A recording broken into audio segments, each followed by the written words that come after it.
Hello everyone and welcome back to my another পুচকি vlog.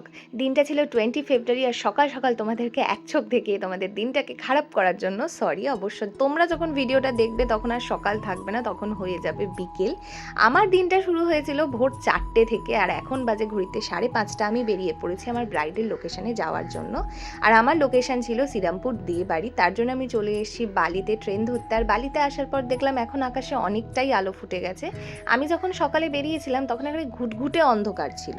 আর কিছুক্ষণের মধ্যে আমি শ্রীরামপুর ঢুকেও গেছি আর আমি এখন চলে এসেছি আমার ব্রাইডের লোকেশনে। আর আমার আজকের ব্রাইড হলো এ হলো পারমিতা দি। কেমন সাজতে চাও? যেরকম তুমি চাইবে। নিজের কোনো পছন্দ নেই? না, যেরকম আমি তোমাকে আমার প্রেফারেন্সগুলো বলেছি। এটা ছিল পারমিতাদির হালদি লুক। তোমরা প্লিজ দেখে জানিও ওকে কেমন লাগছে। ওর এঙ্গেজমেন্টেও আমি সাজিয়েছিলাম। ও আমাকে এঙ্গেজমেন্ট, ওর হালদি, ওর ব্রাইডাল আর ওর বিদায় নিয়ে বুক করেছিল। আর শ্রীরামপুর দে বাড়িতে এইটা আমার 3 নম্বর কাজ আর এটাই হয়তো লাস্ট কাজ, কারণ এর পরের প্রজন্ম আমাকে বুক করবে কিনা আমি জানি না। তাদের বিয়ে হতে হতে আমার বিয়ে হয়ে যাবে। আমি প্রথম এ বাড়িতে সাজানো শুরু করি মৌমিতা দিকে দিয়ে। একজনের থ্রু দিয়ে আমি মৌমিতা দিকে পেয়েছিলাম, তার কাছে আমি প্রচণ্ডভাবে এই কারণে থ্যাঙ্কফুল। মৌমিতা দির পরে দেবলীনা দি, দেবলীনা দির পরে আজ তার দিদি পারমিতা দি। আর আজ পারমিতা দিরও বিয়ে হয়ে যাচ্ছে। আমি জানি না এরপর আর আমার এখানে আসা হবে কি না। ওদের বাড়িতে এতবার এসে এসে ওদের সাথে আমার এত ভালো একটা বন্ডিং হয়ে গেছে, স্পেশালি তানিয়া বৌদি, মৌমিতা দি, দেবলীনা দি আর পারমিতা দি। বলো কেমন সাজতে চাও? আবার বলছি যেরকম তুমি চাও, দু একটা সাজেশন যেটা দিয়েছি সেটা। ঠিক আছে ঠিক আছে। আমার ভাবতেই অবাক লাগছে, আগেরবার যার বোনের বিয়েতে এসে যাকে পার্টি মেকআপ করে দিয়ে গেছিলাম আজ তাকেই 1 বছর পর আমি সাজাচ্ছি ব্রাইডালের সাজে। এইটা হলো পারমিতাদির ফাইনাল লুক। তোমরা জানিও ওকে কেমন কেমন লেগেছে? লাগছে। ঠিকঠাক? একদম ঠিকঠাক। Thank you. আর দেখা হচ্ছে না, এটাই লাস্ট দেবাড়ির বিয়ে। না, এবারে কচি কাচাদের বিয়ে হতে পারে। ঠিক আছে, তোমার পছন্দ? একদম 100%। ঠিক আছে, থ্যাংক। আর এইটা হলো দেবলীনা দি। ও ছিল আমার আগের বছরের ব্রাইড আর পারমিতা দি ওরই দিদি।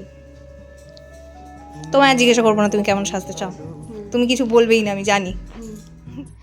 দেবলীনা দি ভীষণ মিষ্টি একটা মেয়ে, আমার ভীষণ প্রিয় একজন ব্রাইড। আমার ওকে খুব ভালো লাগে। দিদিকে ভালো লাগছে? দারুণ লাগছে। তোমার? আরে বাবা, ভাল লাগে বলেই তো 3বার ডেকেছি। 4বার ডাকবো, 5বার ডাকবো। আর আর কে আছে যে তুমি 4-5বার ডাকবে? কেন, আমার কি বিয়ে বাড়ি পড়বে না? না, সে পড়বে, বিয়ে করার তো আর কেউ নেই না। পছন্দ হয়েছে? কি অবস্থা, কি খুব অবস্থা। খুব খুব। আর এইটা হলো তানিয়া বৌদি। আর এইটা সেই ব্রাইড, আমার প্রথম দেবাড়ির প্রথম ব্রাইড আমার মৌমিতা দিও। আমার কাছে ভীষণ লাকি একটা ব্রাইড, ওকে আমি ভীষণ লাকি মনে করি নিজের জন্য। ও এরপর আমি বেরিয়ে পড়েছি আর কি বাড়ি যাওয়ার জন্য। আর অনেকটাই রাত হয়ে গেছিলো, মানে আমি একা এতজনকে সাজিয়েছি, একা হলে যা হয় আর কি বুঝতেই পারছো। তো আমি এখন যাচ্ছি বাড়ি। আমি পারমিতা দিদিকে ছাড়া কাউকেই খুব একটা ভালো সাজিয়ে উঠতে পারিনি। একার ওপর চাপ থাকলে যা হয়, তার জন্য আমি তোমাদের সবার কাছে সরি চাইছি। তানিয়া বৌদি, স্পেশালি তোমার কাছে আমি তোমাদের এই দুঃখটা 23 তারিখে ঠিক করে দেব। আর পরের দিনের ভিডিওটা না আমি আলাদা করে করিনি, আমি পুরো ভিডিওর লাস্টে এটা অ্যাটাচ করে দিলাম। এটা ছিল ওর বিদায়ের লুক। সত্যি সিঁদুর পরলে মেয়েদের মুখটা পুরোপুরি চেঞ্জ হয়ে যায় না? কালকে একরকম দেখে গেছিলাম আর আজকে পুরো আলাদা। চলো টাটা।